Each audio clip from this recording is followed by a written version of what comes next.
Struggling to save? Well, let's fix that.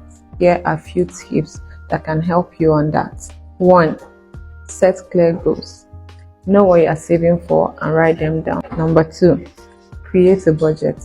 Plan your expenses. Don't just finish all your money. Like the phone I want to buy, I'm definitely going to create a budget for it. 3.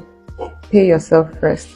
This is when you're going to keep a portion of that money aside specifically for your savings. 4. Cut unnecessary spending. Reduce spending on non-essentials. I have something I'm saving for. I'm not going to be spending my money. 5. Save windfalls. Now, somebody gives you money, you take out of that money and add to your savings. Keep it aside for your savings.